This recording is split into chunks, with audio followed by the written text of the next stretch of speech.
slightly gutted we didn't speak to you yesterday before you got the news about Glen reappearing. Is that right? Yeah. I mean, really, I just had sort of begun to think that something terrible had happened to him, because there'd been nothing from Cornwall, and then there'd been we were hoping it would have been an overseas crossing, but again, just waiting with what happened to Kirk. We're just thinking, oh, it's very similar circumstances and no news, and they just kept clicking on, and the data just grayed out, as in there's nothing coming through. So it was just late last night it clicked back in. Well, can you tell us what was he doing in the last, say, 24 hours before he went missing? An extraordinary before he'd set out to sea, you mean? Yeah, well, it was just down in Cornwall, just roosting and just sort of mooching around some of the farmland down there in an area, a sort of northwest tip of Cornwall near Hale, and spent overnight, all quite calm, didn't seem to go fishing, and then just sort of took off on this quite determined directional flight, as though heading down south again, and then just nothing, just the data just stopped in the middle of a field with just an arrow, and then we just had to wait until the data picked up again, and that wasn't until very late last night that it all downloaded and I could see the journey that he'd taken. So basically it was the last point you had was in a field somewhere near the coast. Yes. Yeah. Okay. And so at the moment you're only getting a kind of download every now and then.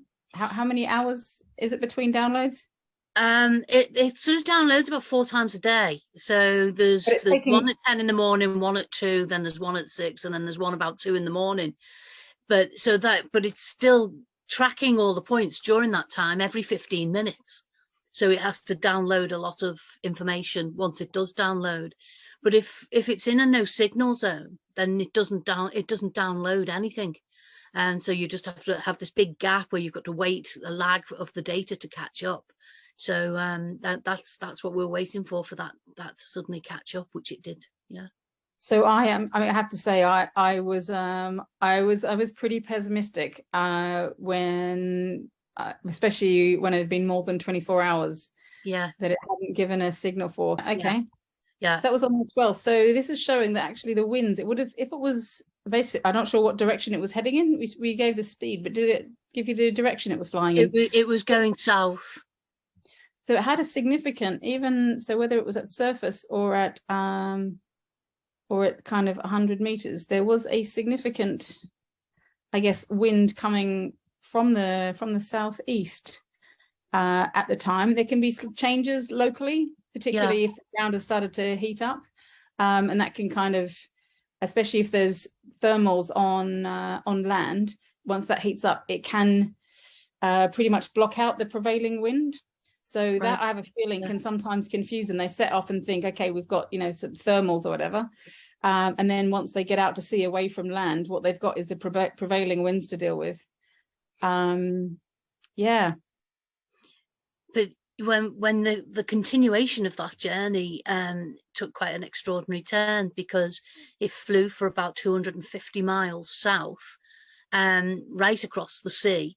And then, I don't know if you've had a chance to look at the maps yet, but there's then an extraordinary about turn. Well, he sort of, it would seem that I can only think from looking at the data that I think he's landed on a ship in the middle of the night, around about 9:30 at night.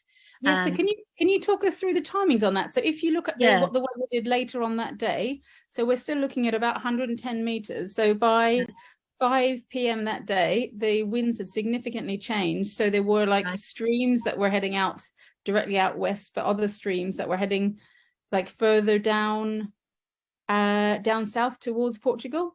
And there is a funny kink in the track, isn't there, where it basically goes south and then suddenly takes a little deviation west, which looks very similar to what the winds here are doing. Yeah, it was the regularity of the tracking points as well, and just the way the distance and the speed, and it's just becomes this very straight line, regular.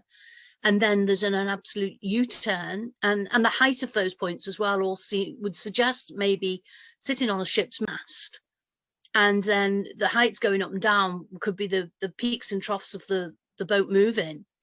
And then it's just the very regular spacing of those dots, and then there is an about turn, and then that's a journey of about 90 miles overnight, and then at 9 o'clock in the morning it then reorientates himself, and then it looks more like a natural flight path again.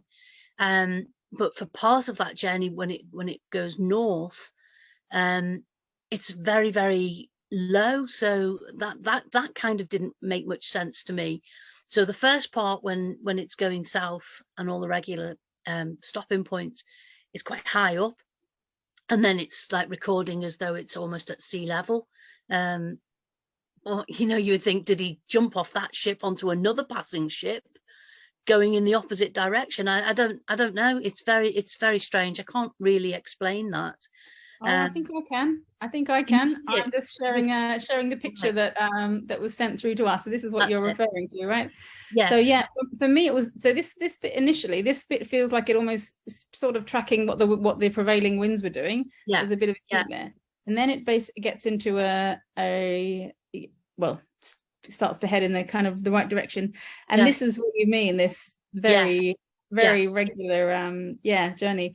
I would say that to me is something like potentially a mid-water trawler programming transect. So it's landed on that vessel and it's gone and then this very right angle there.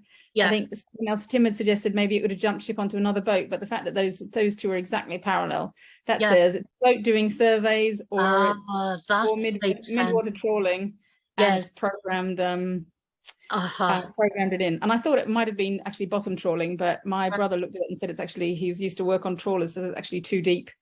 He thinks it's too deep there, so it's likely mid-water trawling or some kind of survey boat. That makes really good sense now. But the difference in heights, that was a little bit strange. Okay, so that bit I don't know. Can you explain what heights and how long did that actual crossing take before it got to this rocky outcrop down here? How long was that time overall? 6 p.m. on the 13th, he arrived at the little group of rocks, that little rocky outcrop. So how long was he at sea for in total? So set off 10:30 on the 12th and arrived 6 p.m. on the 13th. So it's basically 24 plus 8 hours. It's 32 hours. It's almost a day and a half. But that's the a long overnight rest. On a boat. So that would have been constant flapping flight with a bit of a pause here.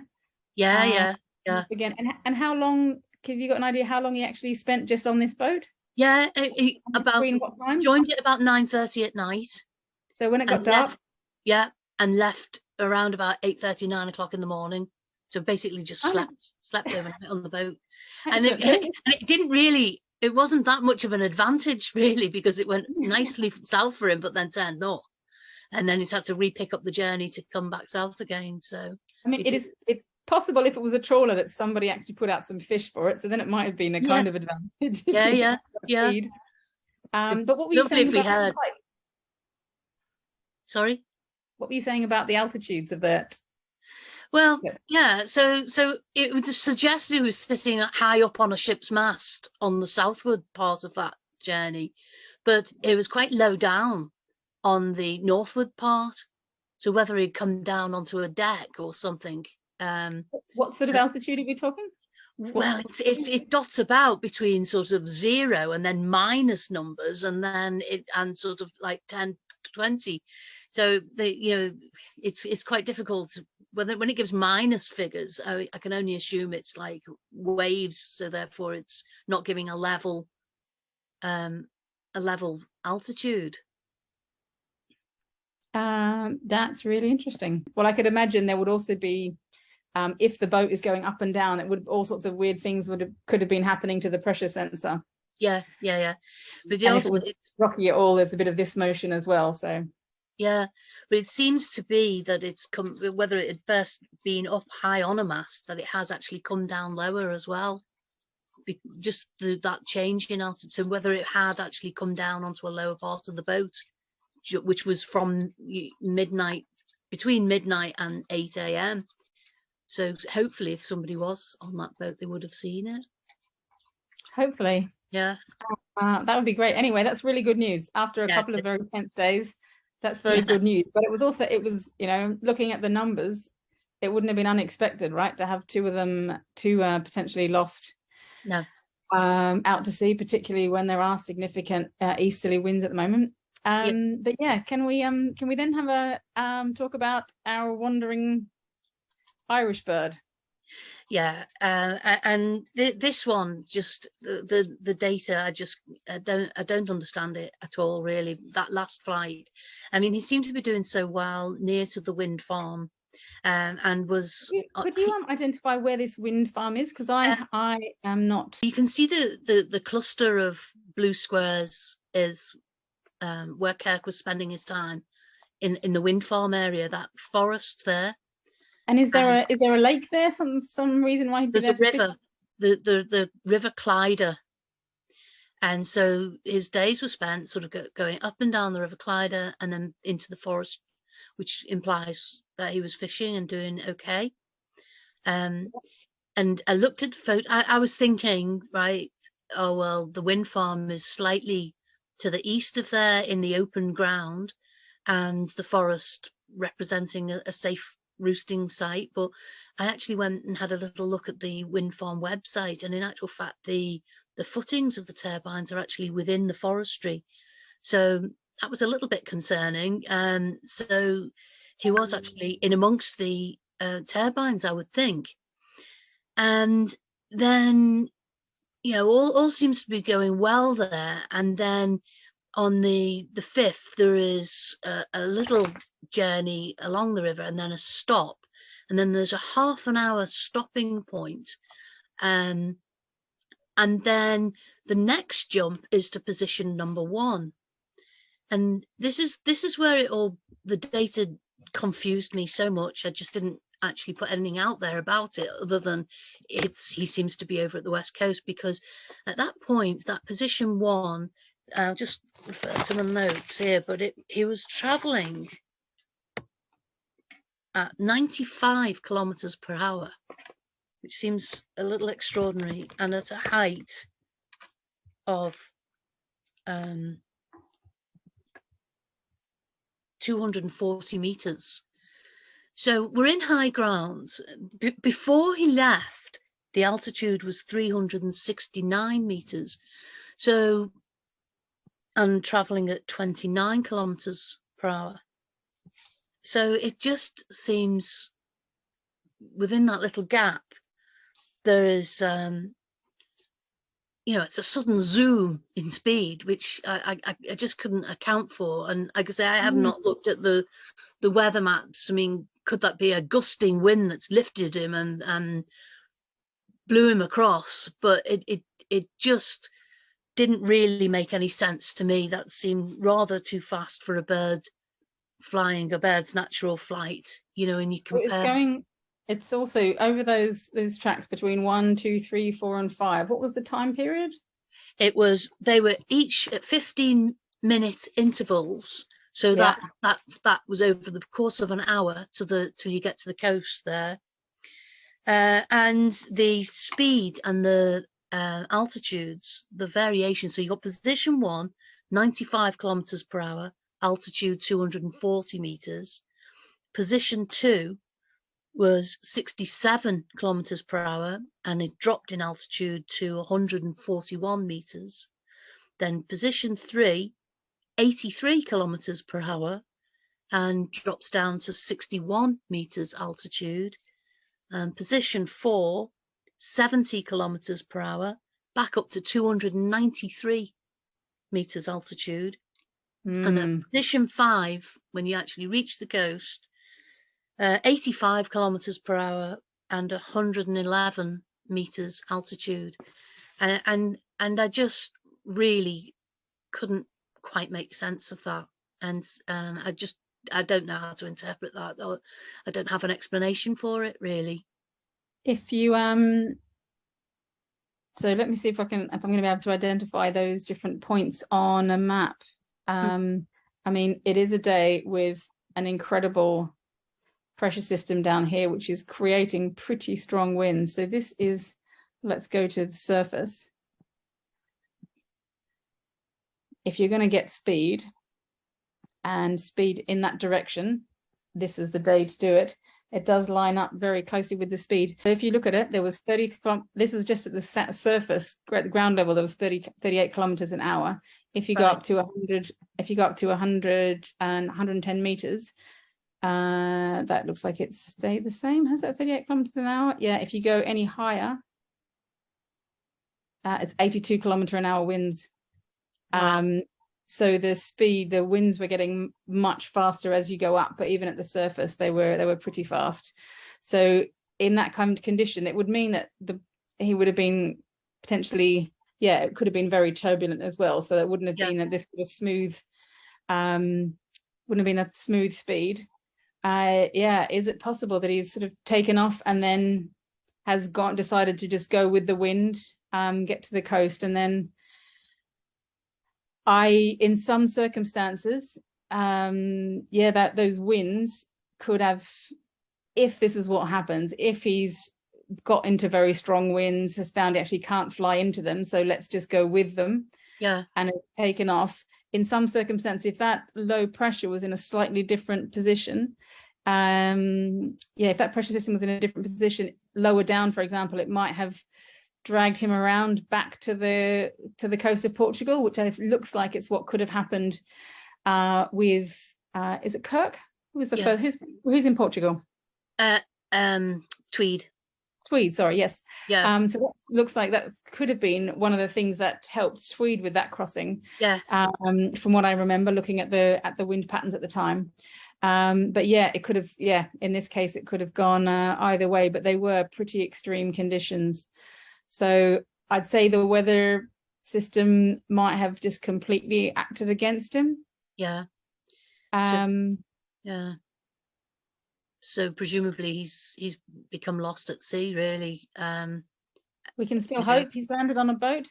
I think the data should have, it was the 5th, so it's quite a number of days now. I think the longest period was, we've had a bird before that has gone 9 days in the desert before we've picked up signal again. So, I'm not ruling out that we won't suddenly have the tracker come back to life. One thing is, the only thing we're receiving from the tracker is it says it's 100% battery. So that doesn't say the tracker's dead. I don't know. I just don't know. 100% battery, that's all it says. And but we're just not, obviously, if it's not in any area where there's any masts, we won't be sending a signal with the data back. But you would think if the bird has actually drowned, then we'd be looking at battery draining out. Yeah. I just can't understand why it's sending you any signal about what the battery level is. That is very confusing. Exactly. I mean, yeah. Can we hope that it's a tag failure? That is another. Yeah. Yes, that is a possibility as well. Yeah. And we have Tony's contacted the people at Ornitella to see if they can give us some sort of expert advice on what they think as well. Because like you say, if it's giving us what the battery strength is, then it implies that it's still there and the bird's still alive. Yeah. But yeah, it's been some challenging days. Yeah. Can you describe what it was like for you? What was it like last night? Did you say at 10 p.m. you got in? When did you get the data in? It was about 10 o'clock last night, and I had, to be honest with you, I had almost given up, thinking, oh no, it's going to be the same scenario as what had happened with Kirk. And I kept waiting all day yesterday, because I put off having this conversation with you yesterday, thinking, let's just wait a little longer just to see if the data comes through, thinking, well, another 24 hours, it has time to reach land. And so I kept checking in yesterday, and then, in tea time, and then about 10 o'clock last night, I just thought, well, I'll just do one last check while I was preparing some work. And there it was, just a little dot, just on the north coast of Spain, just sitting there on those rocks. So that was great. So zoomed right in on Google Earth, and you could just see it just made it to that first little rocky outcrop. Hadn't even got onto the mainland, and it stopped there. And it is just a bare rock in the middle of the ocean. And then it stopped there at 6 p.m. And then at 10 p.m. had just made it just that short hop onto a very steep rocky outcrop of the actual mainland itself. But I've checked first thing this morning, and that's the position I still have for this morning, but it will update again. And I would imagine he's going to be very hungry and tired. He's had a bit of a rest. And I would imagine he's now going to be, you know, heading up and looking for some sort of like water body to go. Do you reckon there's a chance that he might be able to fish off that bit of coastline, or is it too rocky, I think it's turbulent for a bird to be able to really see? Yeah, I think so. It's not likely. I think he'd probably come further inland really and look for a river or pond, something more familiar, I would think. But then you never know with ospreys. Might do something completely different. Oh, well, anyway, yeah, that's such a relief, and such a relief to be having for us to be smiling on this call rather than what it would have been if we'd had this call yesterday. Huge relief. Oh well. So Tweed, of course, is doing really, really well. He's just in Portugal and has found like what seems to be sort of osprey paradise there in the Aveiro Lagoon, and is just having quite lazy days. There seems to be like small fishing trips, and then the rest of the time just resting and roosting in trees along the sand dunes. So no concerns for him at the moment. And he could potentially stay over winter, right the way through in Portugal. There's no reason why. So that's great space. Yeah. I guess, do you have any idea how many other ospreys there might be around? I mean, I don't know whether ospreys will come to a site and go, we'll look around and think, actually, there's a lot of ospreys here. Maybe I'll kind of learn a bit of their behavior. And if some of them stay, then he could stay. Seems to be quite a few ospreys in the area because Valerie up at RSPB, she's got a lot of connections in Portugal and people who've been out taking photographs of various ospreys that are fishing down there and in that area, and they actually managed to get a photograph of Tweed looking very well flying past, but they saw quite a few ospreys before they actually found him. So yeah, they perhaps they do perhaps learn from others, and they see others are happy in the area and they're just follow suit. And this whole idea of birds hitching rides on boats, ospreys hitching ride on boats, that's looking like it's a much more common thing than I would have ever expected. Yeah, because there's one off the Hebrides, isn't there, that's also just hitched a ride going north, and they were hoping that they were going to release it once they were heading back south again. Oh, was this on Boaty McBoatface or the David Attenborough? Another one. It is kind of crazy. Yeah, Joanna from Kielder said that they've had another bird hitch a ride on a boat before. So yeah, I'm very curious, and it does make complete sense, doesn't it? If they're birds are going to adapt as much as possible, and as weather conditions get more extreme, and there's actually probably more shipping than ever before. If ships are potential places to stop, hitch a ride, or have a rest, or get a feed, why not? Exactly, opportunistic. Why not? Yeah. All right. Thank you very much, Di. Great. Thank you.